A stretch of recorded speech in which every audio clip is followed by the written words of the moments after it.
If you've been feeling mentally exhausted, scattered, or like you're drifting through life, this video will explain why and how to finally reclaim your focus before it's too late. Have you ever caught yourself struggling to hold on to just one thought? Not because you're lazy, not because you're weak, but because your mind keeps drifting, like it's searching for something, and it doesn't even know what that something is. It's not just ordinary distraction anymore. It feels deeper than that, like a quiet mental drift, a sense of floating through your day, only half awake in your own life. And what's scary is that it doesn't hit you all at once. It doesn't feel like a breakdown. It fades in slowly. One skipped pause here, one rushed moment there, one "I'll deal with it later." Before you know it, you've lost your focus. But worse, you didn't even notice it was gone. You stopped guarding your mental stillness because the noise became normal. The constant rush became how you survived. And stillness? That started to feel like you were failing. So you trained yourself to keep moving, to stay distracted, to fill every silent second with something, anything, just to avoid hearing the thoughts that come up in the quiet. The moment your focus slipped, something deeper slipped with it. You stopped being fully present. You stopped feeling grounded. You stopped finishing things that used to matter to you. Your attention got so thin, so stretched, that nothing could stick long enough to reach you anymore. Now, even when life slows down, you can't. Even when you try to be present, it feels like you're hovering just outside of yourself, like you're there, but not really there. And maybe you've convinced yourself that the fix is more discipline, a new routine, a better app, but that's not the real issue. What you really need is to understand why you gave your focus away in the first place. Why does it still have such a grip on you? Because the danger of losing your focus isn't just that you become less productive. It's that you slowly become a stranger to your own life. Your days start to blur together. Your thoughts feel like visitors in your own mind, like they don't belong to you. And emotionally, things don't feel sharp anymore. They're not numb, just dulled, like life is happening behind glass. You're aware of it, but it's not reaching you like it used to. At first, you don't think much of it. You blame it on being tired. You tell yourself you've just had a long week, that you've got too much going on. And maybe that's true. But deep down, it's been like this for a while. Somewhere along the way, you stopped checking in with yourself. You stopped asking deep questions, the kind of questions that don't have easy answers. Instead, you started replacing depth with dopamine. Just a little hit, one more scroll, one more ping, something new, something quick, just enough to keep you from feeling the emptiness underneath. And yeah, on the surface, you're still functioning. You show up, you reply to messages, you get your work done, you smile when you're supposed to, but inside, you're just cycling through tasks, hoping you stay busy enough not to notice the fog. The scary part? That fog starts to feel normal. You forget what real mental clarity ever felt like. You convince yourself that this is just how adulthood works. Constant motion, constant noise. But it's not. This isn't just distraction. This is something quieter and more dangerous. Because when you lose your focus, you lose your connection to yourself. You stop noticing your own signals. You can't hear your gut feelings anymore. You can't tell when you're truly okay or when you're quietly struggling. You just keep going, and it's not your fault. You've adapted to a world that rewards urgency and punishes depth, a world that's designed to steal your attention. You've adjusted so well that you don't even notice how far you've drifted, but your body knows, your nervous system knows, your creativity knows. They're all waiting for you to realize how disconnected you've become from your inner rhythm. And the moment you finally slow down enough to feel that truth, that's where the shift begins. This isn't about optimizing your life or squeezing more productivity out of your day. It's about remembering how to just be here again. Not just inside your head, but truly connected to yourself. You're not weak for struggling with this.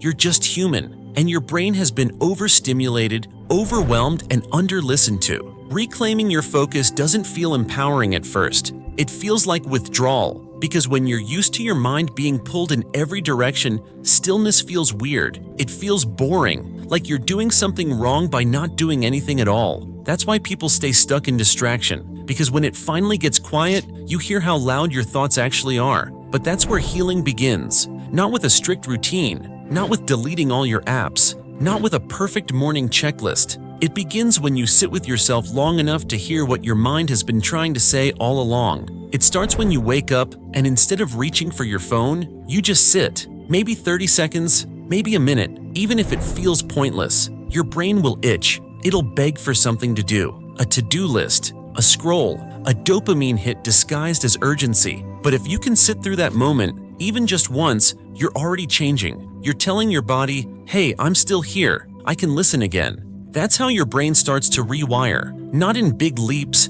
not in flashy breakthroughs, but in small, quiet choices where you stop giving your attention away so quickly. You don't need to go live in a cabin. You don't need to meditate for hours. You don't need to become a productivity robot. You just need to make space to be human again, to be in your body, in this moment. Not perfect, just present. And yeah, you'll fail at it. You'll drift. You'll forget. You'll scroll. That's okay. Focus isn't about getting it right every time. It's about coming back, over and over again, especially when it's hard, especially when it feels like nothing is happening. Because deep down, something is happening. That quiet return, that's the beginning. Not with force, with presence. And maybe the hardest part of all of this is realizing how much losing your focus has changed how you feel about yourself. When your attention is scattered, you don't just lose track of your schedule, you start to feel disconnected from who you are. Because focus is more than productivity. It's identity. It's presence. It's your ability to stay with yourself mentally, emotionally, spiritually,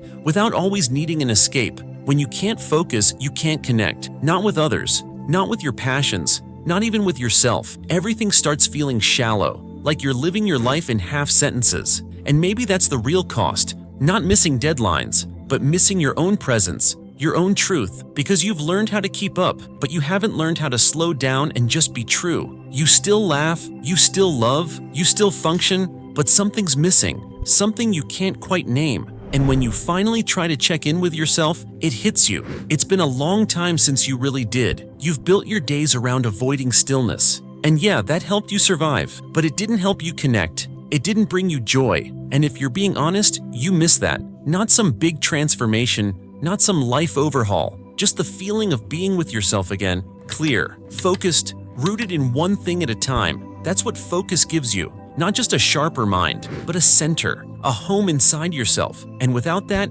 you can achieve all kinds of things and still feel disconnected from your own life. Because being productive is not the same as being present. And maybe you're not tired because of how much you're doing. Maybe you're tired because of how disconnected you've become from the one doing it all, yourself. Here's something people rarely admit. When your focus has been fractured long enough, you stop feeling safe in your own head, not panicked, just uneasy, like you can't relax in there anymore. So you avoid it. Without even realizing you're doing it, you stop trusting your thoughts, you second-guess everything. You feel like you're drifting. You forget what you were saying mid-sentence. And yeah, you shrug it off. Everyone's a little distracted, right? But over time, you stop thinking deeply. You stop exploring ideas that take time. You stop asking questions that don't have fast answers. You start shrinking, not on the outside, but inside. Mentally, emotionally, spiritually, you become smaller, more manageable, easier to keep up with the speed of everything else.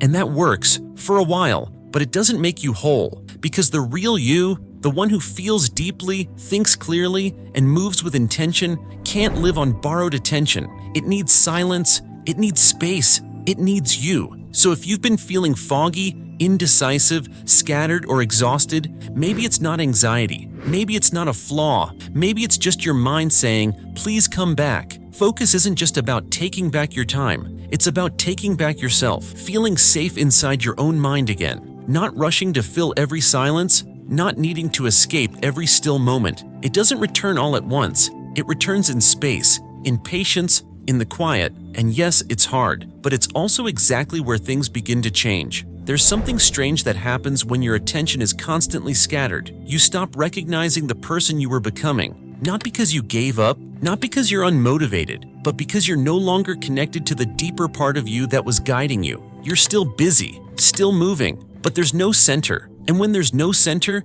even your progress feels hollow. So if you feel lost, if you feel off, if you've been waiting for a sign, maybe this is it. Slow down, come back to yourself. And if something in you paused while reading this, even for just a second, leave one word in the comments. Not for me, for you. As a small reminder, you're still here. You're not lost, you're just returning.